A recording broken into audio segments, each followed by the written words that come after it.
نحمده ونصلي على رسوله الكريم اما بعد فاعوذ بالله من الشيطان الرجيم بسم الله الرحمن الرحيم اذا فاتك الحياة فافعل ما شئت او كما قال عليه الصلاة والسلام۔ میرے عزیز دوستو، جیسا کہ آج کل سوشل میڈیا کا زمانہ ہے، بے حیائی انتہائی تیزی کے ساتھ پھیل رہی ہے۔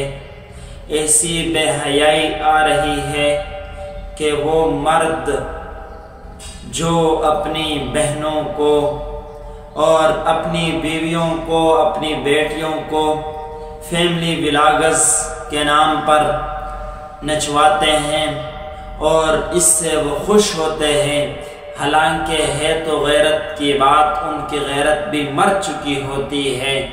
میرے عزیز دوستو، چونکہ آج کل سوشل میڈیا کا دور ہے، وہ کہتے ہیں نا کہ بڑی تیز ہو گئی ہماری بچی وائرل ہوتی جا رہی ہے۔ میرے عزیز دوست، یہ فخر کی بات نہیں ہے بلکہ یہ افسوس کی بات ہے۔ ہماری غیرت مر چکی ہے اور اس طرح انہیں فالو کرنے والی بھی سب سے زیادہ ہماری بہنیں، ہماری بیٹیاں اور ہمارے مائیں ہوا کرتی ہے، جو ان کے اس ولاگز اور اس جھوٹی کہانی کو اپنی زندگی کا اور اپنے اصل اور عملی زندگی پر بہت اثر پڑتا ہے۔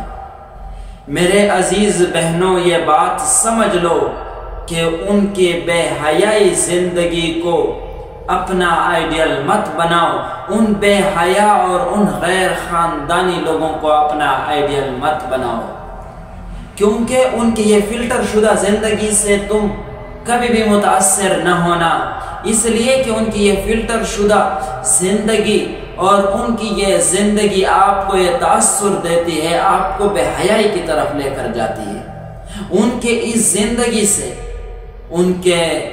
وہ ایسے مرد چاہتے ہیں جو انہیں کہیں روکے نہیں، کسی بات پر ٹوکے نہیں، کسی بات پر بھی انہیں کسی بات پر بھی نہ جھڑکے، بلکہ انہیں بالکل آرام کے ساتھ ان کے زندگی ان کو جینے دیں۔ یہ کوئی غیرت کی بات نہیں ہے، یہ فخر کی بات نہیں ہے، بلکہ وہ لوگ جو اس زندگی کو اپناتے ہیں وہ دیوس ہو چکے ہیں، اور ایسی عورتیں بھی ایسا مرد چاہتی ہے جو دیوس ہو، انہیں غیر کے ساتھ ملنے دے، انہیں غیر کے ساتھ ملنے سے نہ روکے بلکہ ان کے ساتھ میل ملاپ کرنے دے، بلکہ انہیں غیر کے ساتھ ملنے پر فخر محسوس ہو۔ ایسے لوگ وہ خود بھی دیوس ہو چکے ہیں، ان کے مرد بھی دیوس ہو چکے ہیں۔ دیوس کے بارے میں آتا ہے کہ ان پر جنت حرام ہے۔ دیوس وہ شخص نہیں کہ جس کی ماں، بہن، بیٹی بغیر پردے کے باہر نکلے، وہ چلے، وہ اس کی اپنی زندگی، مگر دیوس وہ شخص ہے انہیں فخر محسوس ہو کہ وہ باعث کی ماں، بہن، بیٹی باہر پردے کے بغیر جا رہی ہے، دوپٹے کے بغیر جا رہی ہے۔ دیوس ہے وہ شخص جو اپنی بیوی کو غیر کے ساتھ ملتا دیکھے اسے پرواہ بھی نہ ہو، اس کی بیوی غیر کے ساتھ چل رہی ہے اسے پرواہ بھی نہیں ہے، اس کی بیوی غیر کے ساتھ باتیں کر رہی ہے اسے پرواہ بھی نہیں، وہ شخص دیوس ہے۔ ایسے لوگوں کو اپنا آئیڈیل مت سمجھے، بلکہ آج جن لوگوں کے پاس، جن عورتوں کے پاس موبائل ہے اور انہوں نے اپنے آپ کو حیا کے لپٹ میں لیا ہوا ہے، وہ عزیز دور کے عظیم عورتیں ہیں۔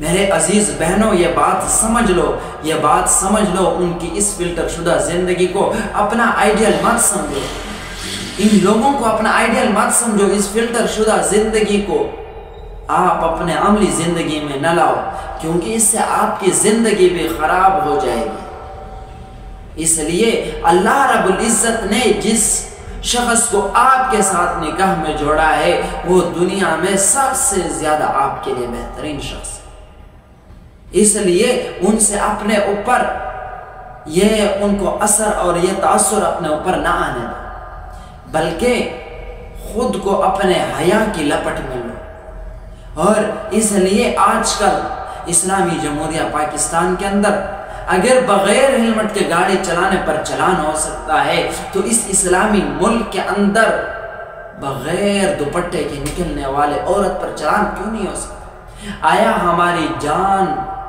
ہمارے اسلام سے قیمتی ہو گئی؟ ہماری جان اسلام سے قیمتی نہیں ہے۔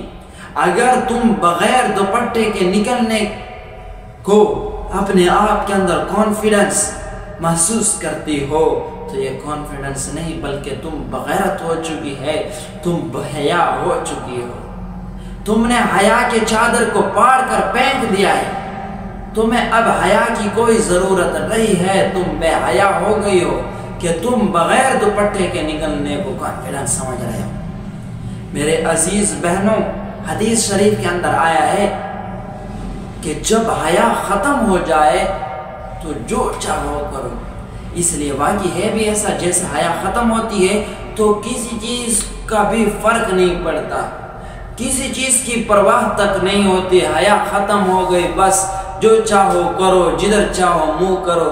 یہ تو پھر جانوروں والا حساب ہو گیا۔ ہمارے معاشرے کے اندر اور ہمارے دین کے اندر اللہ رب العزت نے عورت کو 3 مقامات دیے، یا تو وہ ماں ہے، ماں نہیں تو بہن ہے، بہن نہیں تو بیوی ہے۔ اب میں ان لوگوں سے پوچھتا ہوں جس عورت کو نچا رہا ہے، آیا وہ اپنی ماں سمجھ کے نچا رہا ہے، یا جس عورت کو نچا رہا ہے وہ اپنی بہن سمجھ کے نچا رہا ہے، یا جس عورت کو تو عوام کے سامنے نچا رہا ہے اسے اپنی بیوی سمجھ کے نچا رہا ہے؟ مجھے اس بات کا جواب دیجئے، آیا وہ بھی تو کس کی بہن ہے، وہ بھی تو کس کی ماں ہے، وہ بھی تو کس کی بیوی ہے؟ اس لیے خدا را سوچو، خدا را ان بے حیائی والی زندگی سے واپس لوٹاؤ۔ آج بھی آپ کے پاس وقت ہے، جب آنکھیں بند ہو گئی، خدا کی قسم آپ تڑپتے پھرو گے، آپ صلح کرنے کے لیے راضی ہو گے، مگر اللہ اس وقت راضی نہیں ہو۔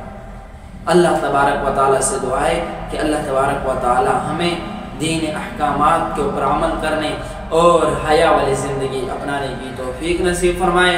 وآخر دعوانا ان الحمدللہ رب العالمین۔